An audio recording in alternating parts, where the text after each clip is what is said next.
મારું નામ ઋત્વિક દેસાઈ છે. ઋત્વિકભાઈ, શું ઘટના તમારી હવે બની હતી સામે જોઈને આખી વાત કરો. મારા મેરેજ 10/2/2023 થયા હતા. પછી મારા મેરેજ થયા બાદ 3 મહિના પછી મારા સાસુએ મારી ઘરવાળીને ત્યાં બોલાવી લીધી. ત્યાર પછી અમારી પાસે ઘરેણાની માંગ કરી. તમે ઘરેણા કરાવી દો તો અમે પાછી મોકલી તમને. અમે ઓલરેડી ઘરેણું કરાવી દીધું હતું. ત્યાર પછી વધારે ઘરેણાની માંગ કરી. અમે ઘરેણું કરાવી દીધું તો પછી ઘરેણાના ભાવ આડાવડા વધારે હોવાના કારણે અમે ઘરેણું કરાવી દીધું. એને પૈસા આડાવડા કરીને પછી એને પાછી મોકલી. પછી થોડો ટાઈમ થયો ત્યાર પછી પાછી એને એના ઘરે બોલાવી લીધી મારા સાસુએ. પછી મારા સાસુએ મકાનની માંગ કરી. તમે રાજકોટમાં અલગ મકાન લ્યો અને તમે ત્યાં એકલા રહ્યો એવી વિનંતી કરી મને મારી સાથે. તો અમે તમારી ઘરવાળીને પાછી મોકલી. પછી અમારે થોડોક પૈસાનો પ્રોબ્લેમ હોવાથી અમે ઘરેણા આડાવડા કરીને મકાનના પૈસાની વ્યવસ્થા કરી. પછી મકાનમાં અમે રહેવા ગયા હતા. પછી ત્યાર પછી મારા છોકરો 7 મહિનાનો પેટમાં હતો ત્યારે મારી ઘરવાળી એના પિયર ગઈ. પછી મારા છોકરાનો જન્મ થયો ત્યારે આ સતીશભાઈ ધામી ત્યાં એના ઘરે આવેલા. પછી મને ત્યાં બોલાવેલો કે તમે આવો. હું ત્યાં ગયો. પછી એવી અમુક ચમત્કારી વાતો કરી કે તમારા પગમાં કંઈક નિશાન છે ને તમારા હાથમાં નિશાન છે, તમારે આવી ટેવ છે, આ દેવી દેવ છે, એવી રીતે અમુક એવી ચમત્કાર વાતો કરીને મારા ઘરવાળીને માઇન્ડ વોશ કરી. આ સતીશભાઈ ધામી માઇન્ડ વોશ કરવામાં બહુ એક્સપર્ટ માણસ છે. ત્યાર પછી એને મારી પાસે પૈસાની માંગ કરી કે તમારે ઘરમાં સારું કરવું હોય તો તમારે પૈસા આપો મને, તો હું જંગલમાં જઈને વિધિ કરું, ત્યાર પછી તમારે સારું થશે. મેં 2 મહિના એને પૈસા આપ્યા જ નહીં. મને બહુ ફોન કર્યા પૈસા માટે, એને પૈસા જ ન આપ્યા. ત્યાર પછી સતીશ ધામી અને મારા સાસુ પ્રભાબેન ભાવેશભાઈ સોરઠિયા બે ભેગા થઈને મને સતીશભાઈ ધામી જ્યાં ગુંદાવાડીમાં એનું મકાન છે ત્યાં મને લઈ ગયા. ત્યારબાદ મને એવું કીધું કે તમે જે ઘરેણા કરાવી દીધા છે તે ઘરેણા અમને સોંપી દો તો વ્યવસ્થિત તમારું ઘર ચાલશે. મેં એને પહેલા તો મારા ઘર ટકાવી રાખવા માટે પહેલા તો હા કરી. પછી મેં અમારું ઘરેણું મકાન લીધું, એના પૈસા આડાવડા કર્યા હતા એટલે અમારું ઘરેણું આડાવડું હતું. ત્યારબાદ ઘરેણું મેં ન આપતા મારી ઘરવાળીનું માઇન્ડ વોશ કરી નાખ્યું.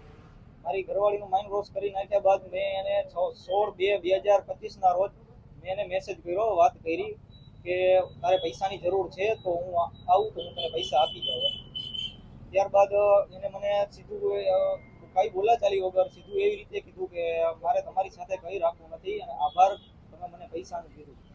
હવે ત્યારબાદ મારી ઘરવાળીને હું વાત કરું, ફોન કરતો તો મને સીધી રોવા જ માંડતી, આખો દિવસ રોયા જ કરતી અને એવું જ કહેતી કે તમે મને પ્રેગ્નન્સીમાં મારી હતી, જોકે મેં એવું કાંઈ વસ્તુ કરેલી નથી.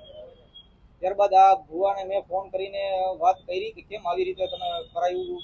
ત્યારબાદ મને એમ કીધું કે તમે ઘરેણું ન આપ્યું એટલા માટે હવે આ બધી વસ્તુ બનવાની જ છે, કે હજી વધારે વસ્તુ આ બધી બનશે, કે હજી તો આ બધું ટ્રેલર છે. ત્યારબાદ મારા સાસુને મેં વાત કરી, કોઈ મને જવાબ આપ્યો નહીં વ્યવસ્થિત રીતે, મને બધી જગ્યાએથી બ્લોક કરી નાખ્યા. ત્યારબાદ મેં મારા છોકરાનો 3 મંથનો થયો. ત્યારબાદ મને મારા છોકરાને નથી મળવા દેતા, મારા છોકરાને જોવા પણ નથી દેતા. આજે મારો છોકરો 1.5 વર્ષનો થઈ ગયો છે, હજી મેં મારા છોકરાને જોયો નથી. કોઈ સરખી રીતે કોઈ જવાબ આપતું નથી. હું કંટાળી ગયો છું આ લાઈફથી. હું ઘણી વાર સુસાઇડ કરવાની મને મગજમાં બહુ સુસાઇડ કરવાના વિચાર આવતા, પણ મને બસ એ જ વસ્તુ હતી કે જો મારો છોકરો એની પાસે રહેશે તો મારો છોકરાની જિંદગી હેરાન થઈ જશે. મેં છોકરો જોવા જ નથી દેતા. છેલ્લે 3 મહિનાનો હતો ત્યારે મેં છોકરાને જોયો હતો. અત્યારે 1.5 વર્ષનો થઈ ગયો. કેવો લાગે છે, કેવો દેખાય છે, કઈ ખબર નથી પડતી. આ સતીશ ધામી છે એ શું કામ કરે છે અને કેવી રીતના કોન્ટેક્ટમાં આવ્યો? એ મારા સાસુના કંઈક રિલેટિવ છે. એ મારા સાસુના ઘરે આવ્યા હતા અને મને બોલાવ્યો હતો. ત્યારે મારા કોન્ટેક્ટમાં આવ્યા. ત્યારે મેં મારી ઘરવાળીને કીધું હતું કે આ માણસ મને ઠીક નથી લાગતો, આ આપણું કારણ વગર છૂટું કરાવશે. ત્યારે મારી ઘરવાળીએ એમ પણ કીધું હતું કે આપણને બેને કોઈ પ્રોબ્લેમ નથી, આપણે બે સુખી જીવન લાઈફ જીવી છીએ, તો આપણને બેને શું કામ આપણું છૂટું થાય એમ. અત્યારે મારો આખું ઘર પરિવારનો મારો માળો વીખી નાખ્યો છે આ સતીશ ધામીએ. 20 વર્ષ પછી મારા ઘરમાં નાના છોકરાનો અવાજ આવતો હતો, એ પણ બંધ થઈ ગયો છે. મારો માળો સાવ વીખી નાખ્યો છે. હું હેરાન થઈ ગયો છું. કેટલા રૂપિયાની માંગણી કરું? પેલા મારી પાસે 30,000 રૂપિયાની માંગ કરી હતી. પછી મેં 2 મહિના મેં એને એવું કીધું કે મારી પાસે હું જોબ કરું છું, મારી પાસે પૈસા નથી, હું જમા કરીને આપીશ, એવી રીતે મેં ખાલી એને કીધું હતું. ત્યારબાદ મેં પૈસા આપ્યા નહીં તો ઘરેણાની વાત કરી. મારા સાસુ એના ઘરે મને લઈ ગયા અને ઘરેણાનું એવું કીધું કે અમને ઘરેણા આપો એમ. વોટ્સઅપમાં કઈ ચેટ હા, મારી પાસે ચેટ છે અને પુરાવા પણ છે. હવે તમે પોલીસ ફરિયાદ દાખલ કરશો એના વિરુદ્ધ? હા, હું કરીશ. ખાસ વોટ્સઅપ ચેટ છે એમાં તમારા પત્ની હારે શું એમને ચર્ચાઓ કરી છે?